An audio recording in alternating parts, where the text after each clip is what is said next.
Students, my name is Mahira. तो आज मैं इस वीडियो में आपके साथ डिस्कस करने वाली हूँ first disease which is a cardiovascular in which hypertension is the first disease. अभी हाइपरटेंशन क्या होता है? हाइपरटेंशन यानी जहाँ पर हमारी बीपी यानी ब्लड प्रेशर नॉर्मल वैल्यू से इंक्रीज होती है। ठीक है, अब नॉर्मल वैल्यू यानी बीपी का नॉर्मल वैल्यू कितना होता है हमारा 120/80 mmHg। यहाँ पर 120 क्यों रिप्रेजेंट करते हैं? क्योंकि ये systolic stands for a 120 and diastolic stands for a 80 and diastolic for a 80 mmHg. This is the normal value of the BP। ठीक है, BP को हम किससे डिनोट करते हैं? Blood pressure. और हाइपरटेंशन का शॉर्ट फॉर्म क्या हमारा? HTN। जहां पर क्या होता है, अगर फॉर एग्जांपल नॉर्मल वैल्यू से कभी भी जैसे कि इंक्रीज हुआ तो वो किस में कंसिडर होता है? हमारा एज अ हाइपरटेंशन के अंदर। ठीक है, according to the definition hypertension is a chronic medical condition that arises when BP is abnormally high। यानी नॉर्मल लेवल से जब भी बीपी हमारा हाई होता है तो वो किस में कंसिडर होता है? हमारा एज अ हाइपरटेंशन के अंदर। यानी greater than 140 mg stands for a systolic and greater than 90 mg stands for a diastolic। बात करने वाले हैं टाइप्स ऑफ द हाइपरटेंशन और BP. So there are mostly two types. First one is the primary hypertension and second is the secondary hypertension. अब primary hypertension mostly occurs in the 95% of the peoples। अब उसके causes क्या क्या है primary hypertension के? Till now it is not known। ठीक है, अभी वो कौन से एज के या फिर कौन से ग्रुप के एज में अकर होते हैं? तो mostly appears at the age of 30 to 50 years. ठीक है, अब सिम्टम्स क्या क्या है प्राइमरी हाइपरटेंशन के? तो हेडेक, टायर्डनेस और डेजीनेस। ठीक है, अब हम बात करने वाले हैं सेकेंडरी हाइपरटेंशन यानी जो मोस्टली किसमें अगर होता है? About 5 to 10% of the people. ठीक है, अभी उसका कॉजेज यानी कॉजेज का मतलब होता है कारण क्या है। ठीक है, तो सेकेंडरी हाइपरटेंशन मोस्टली कैसे कॉज होता है? तो कॉमन कॉज यानी abnormal in the arteries supplying blood to the kidney, यानी किडनी तक का क्या होना?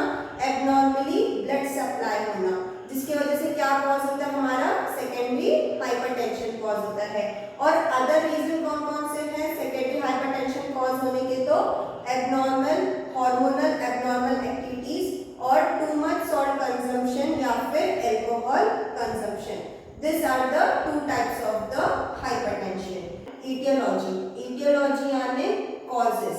ठीक है, पर्टिकुलर ब्लड प्रेशर और हाइपरटेंशन कैसे कॉज होता है, लेकिन आज तक का मेन रीजन हाइपरटेंशन और ब्लड प्रेशर कैसे कॉज होता है वो नहीं पता है। ठीक है, फिर भी हम कंसिडर करते हैं बेसिकली 6 पॉइंट्स को। ठीक है, first is the smoking.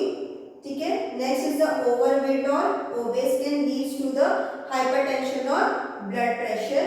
To much salt consumption यानी खान डाइट में हम क्या करते हैं? ज्यादातर सॉल्ट कंज्यूम करते हैं या फिर अल्कोहल कंज्यूम करते हैं, तो उसके वजह से भी चांसेस क्या होते हैं? हमारा ब्लड प्रेशर होने के चांसेस रहते हैं। ठीक है, नेक्स्ट क्या है? ज्यादा स्ट्रेस लेने से या फिर जेनेटिकली प्रॉब्लम भी क्या क्रिएट करता है?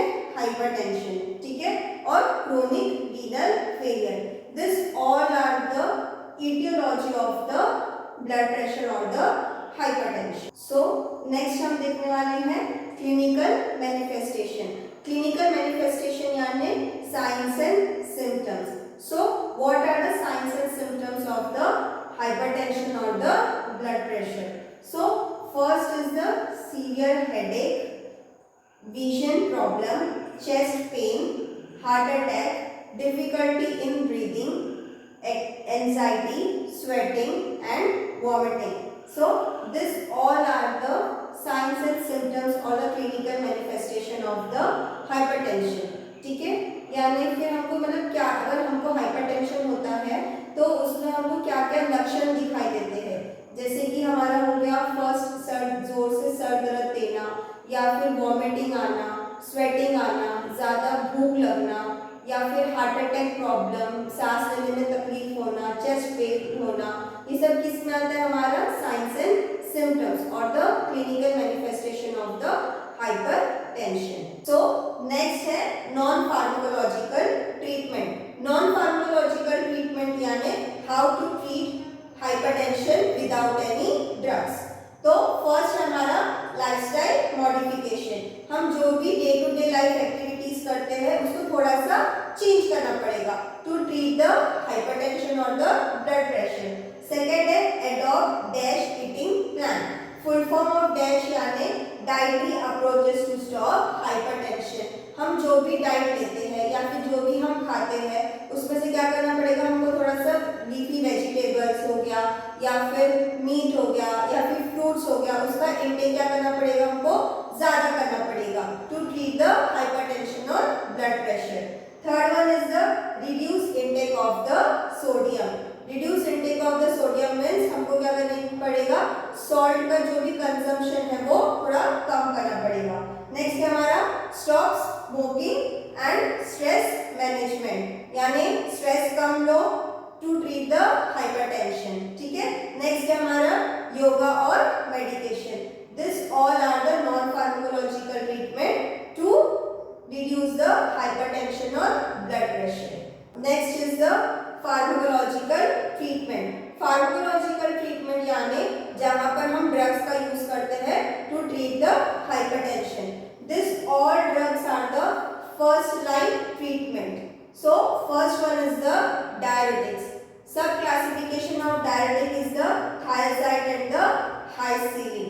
Example of thiazide is the hydrochlorothiazide. And example of the hycilin is the furosemide.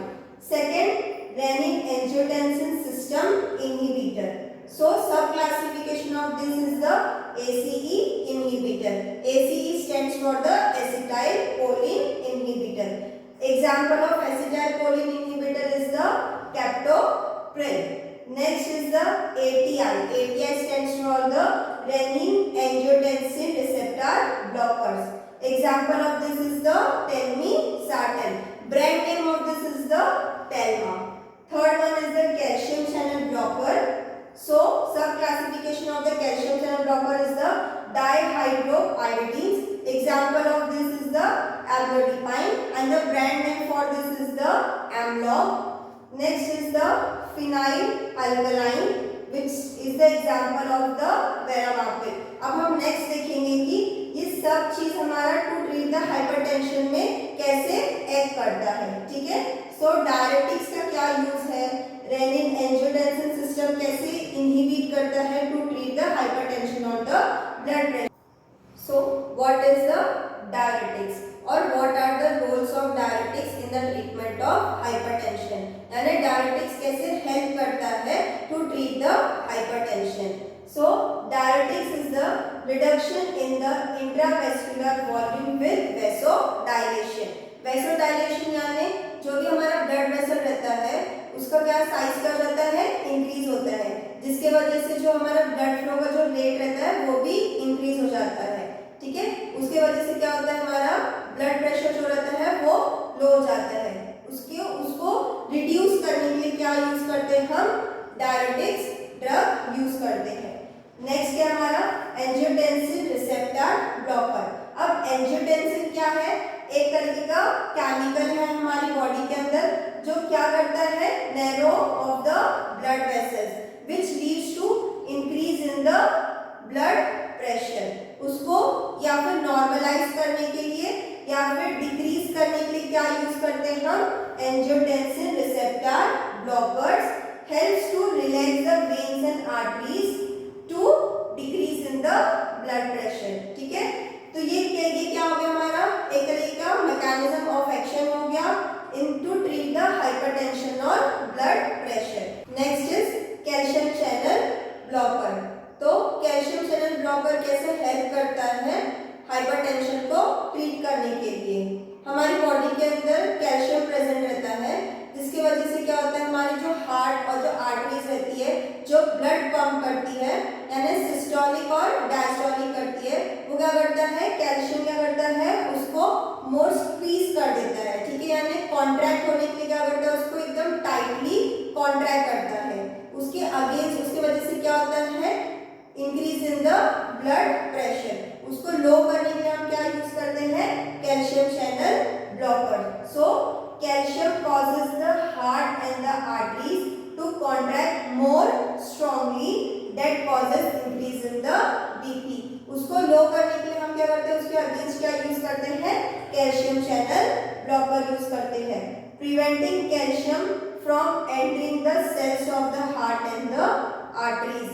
This is also one type of a mechanism of the calcium channel blocker. Next is classification of hypertension।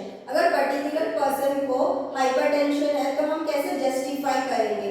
So here is the some reference range for the hypertension. Normal hypertension कितना होना चाहिए, normal 120/80 mmHg। So here 120 is for the systolic and 80 for the diastolic, and mmHg stands for the millimeter mercury, ठीक है। Next क्या हमारा, pre hypertension. Here normal range between 120 to 139 for the systolic and 80 to 89 for the diastolic. If patient is suffering from the stage 1 hypertension, then the range between the 140 to 159 in systolic and 90 to 99 in diastolic. If it is the second stage of hypertension, then the reference range is greater than 160 mmHg in systolic and 100 in diastolic. ये तो हो गया अभी हमारा high blood pressure का। Next है, अगर हमारे बीपी लो रहेगी तो उसमें कौन सा नॉर्मल वैल्यू या फिर रेफरेंस रेंज रहता है। नॉर्मल बीपी कितना रहना चाहिए, 120/80 mmHg both for the systolic and the diastolic. अगर उससे भी लो होगा तो हमको किस में कंसीडर करेंगे, 90 for the systolic and 60 for the diastolic. उससे भी अगर यानी 2 लो बीपी रहेगा तो 60 for the systolic and 40 for the diastolic, ठीक है। डेंजरस हाइपरटेंशन कंडीशन कहाँ पे कॉज होता है, जब हमारा बीपी 50 फॉर द सिस्टोलिक रहेगा और 30 for the diastolic, in which person में आल्सो कॉज डेथ। एक टाइम हम शॉर्ट में वापस रिवाइज करते हैं कि what is a hypertension. Hypertension is a cardiovascular disease. Another name for hypertension is a blood pressure या फिर BP. So definition, elevated blood pressure cause hypertension. जब भी हमारा ब्लड प्रेशर अगर हाई रहेगा नॉर्मल रेंज से तो हम उसको किस में कंसीडर करेंगे, एज अ हाइपरटेंशन से। तो नॉर्मल रेंज कितना रहना चाहिए हमारा, 120/80 mmHg। अगर वो थोड़ा सा भी एलिवेट हुआ यानी 140 mmHg for the systolic and 90 mmHg for the diastolic है तो वो किस में कंसीडर होगा हमारा, एज अ हाइपरटेंशन के अंदर, ठीक है। अभी हम नेक्स्ट बात करेंगे ईटियोलॉजी। ईटियोलॉजी यानी causes. So what are the causes of hypertension. So first is the smoking, obesity यानी मोटापा, ठीक है, ओवरवेट या फिर एक्स्ट्रा सॉल्ट कंजम्पशन और द अल्कोहल कंजम्पशन और the stress cause hypertension. Next क्या हमारा, सीएम यानी क्लिनिकल मैनिफेस्टेशन और the signs and symptoms. So what are the signs and symptoms of the hypertension, severe headache, chest pain, breathlessness और difficulty in the breathing. Next है हमारा क्या है, non pharmacological treatment, यानी हम कैसे हाइपरटेंशन को नॉन फार्माकोलॉजिकली तरीके से ट्रीट कर सकते हैं। तो उसमें हमारा लाइफस्टाइल मॉडिफिकेशन, डैश यानी क्या होता है हमारा, dietary approach to stop hypertension, जिसमें हम क्या करते हैं, एक प्रॉपर डाइट लेते हैं to stop the hypertension. Exercise, stop smoking और अल्कोहल कंजम्पशन। नेक्स्ट है हमारा फार्माकोलॉजिकल ट्रीटमेंट, जहां पर हम ड्रग्स लेते हैं टू ट्रीट द हाइपरटेंशन।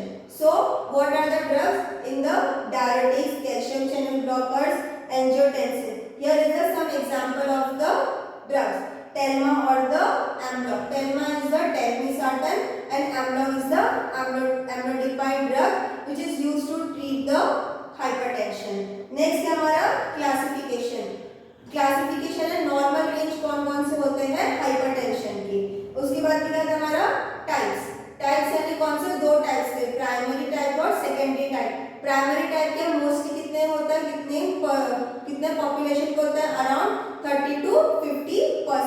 और सेकेंडरी हाइपरटेंशन कितने पॉपुलेशन को होता है अराउंड 5 to 10%। प्राइमरी यानी जिसका कॉज जो रहता है वो अननोन रहता है, और सेकेंडरी का mostly due to the renal dysfunction या फिर कार्डियक अरेस्ट, उसकी वजह से क्या होता है हमारा